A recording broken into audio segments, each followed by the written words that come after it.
somos el grupo número 10 y vamos a resolver los ejercicios del trabajo autónomo número 6. Y los integrantes de este grupo son Anthony Macías, Belén Bastante, Javier Segarra. y Galo Vera. La hora a la que vamos a comenzar a grabar es a las 1:38. Ok, a continuación vamos a hacer la pregunta 1 del trabajo autónomo número 6. Dice, una rueda está girando en dirección a las manecillas del reloj, en esta dirección, en un eje perpendicular al plano YZ. Entonces, nos pregunta el vector que mejor representa el contratorque para frenar la rueda. Entonces, por lo tanto, vamos a ver en qué dirección va el torque. Entonces, nos dice que va en dirección a las manecillas del reloj. Entonces, con la regla de la mano derecha, que esa va a ser la dirección del torque, si nos damos cuenta va hacia dentro de la pizarra, por lo tanto es el eje C. Entonces, el contratorque, para que se me haga nulo el torque, tiene que ser un vector con la misma magnitud de diferente dirección. En este caso tiene que ser el A. Entonces, el vector A va a ser el contratorque, que lo haga nulo. Ahora la pregunta número 2. Pregunta número 2. El momento de torsión resultante en torno al eje A para el arreglo que se muestra en la figura es... Entonces nosotros definimos tres partes del problema. La parte 1, la parte 2 y la parte 3 que corresponden a los torques. Ya. En el torque 1 sabemos que la magnitud del torque es radio fuerza por el seno del ángulo. Como la fuerza va dirigida hacia allá y nuestro marco de referencia antihorario es positivo y horario es negativo, como va hacia allá, esto va a girar horario, en sentido horario. Por eso nuestro torque va a ser negativo. Entonces el radio va a ser la suma de este radio más este radio, que nos da una longitud de 8 metros. El seno del ángulo, que es 30 por la fuerza, 30 newtons, nos dio un torque de 120 newtons por metro. Ahora el torque 2.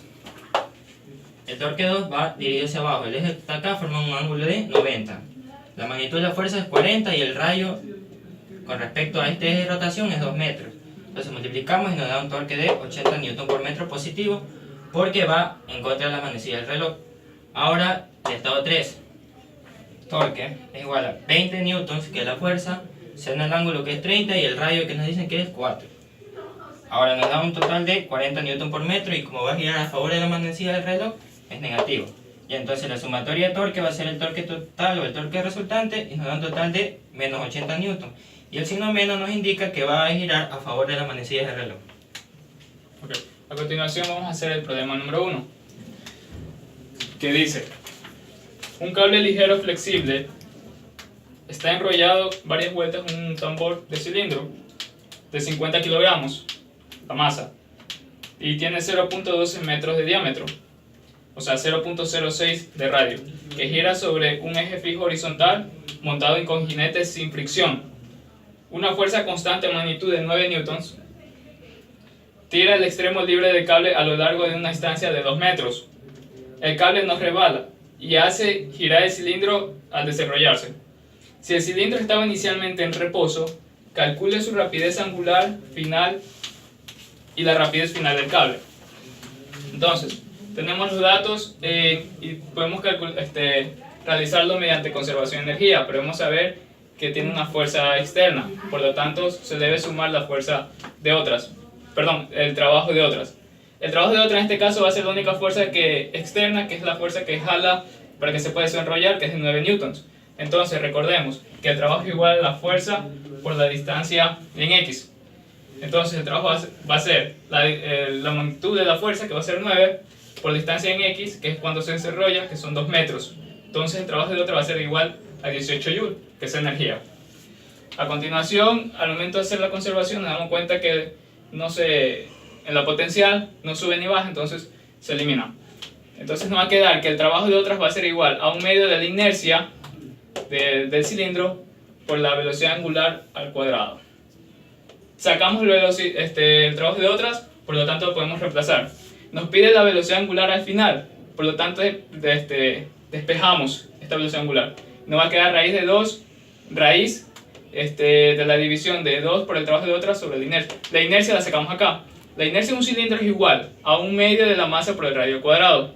Con los datos que tenemos nos sale que 0.09 kilogramos metro cuadrado. Esas son las unidades de la inercia. Al reemplazar los datos nos sale que la velocidad angular final va a ser de 20 radianes sobre segundos.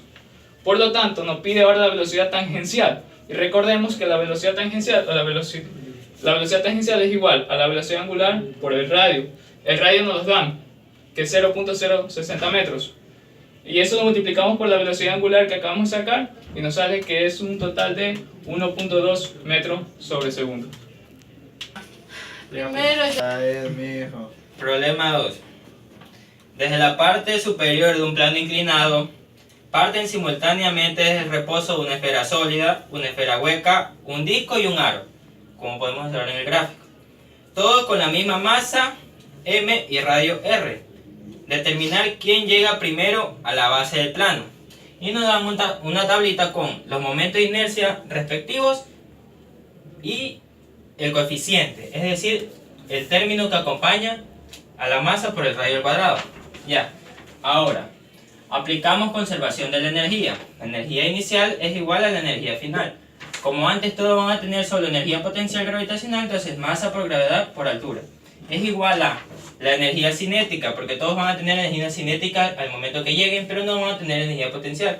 Entonces es un medio de la masa por la velocidad tangencial al cuadrado más un medio de la inercia por velocidad angular al cuadrado. Como la velocidad angular la podemos expresar como velocidad tangencial sobre radio, la reemplazamos en nuestra ecuación. Ya, despejando, aplicando válvulas, nos queda que la velocidad es igual a 2 veces la gravedad por altura sobre 1 más c y la raíz de esto. Ya, esta expresión nos permite determinar quién va a llegar primero a la base del plano, debido a que el coeficiente c en nuestro aro es 1. Quiere decir que aquí queda 1 más 1, entonces nos va a quedar 2GH sobre 2. Entonces solo nos va a quedar raíz de gravedad por altura. Ya, entonces, ahora si cogemos el coeficiente del disco, nos va a quedar 1 más un medio, que es 3 medios, ¿verdad? Entonces cada vez se nos va haciendo más pequeño el denominador, cosa que se nos va a hacer más grande lo que tenemos en el numerador, cosa que la raíz, como está en términos de la velocidad, va a aumentar la velocidad.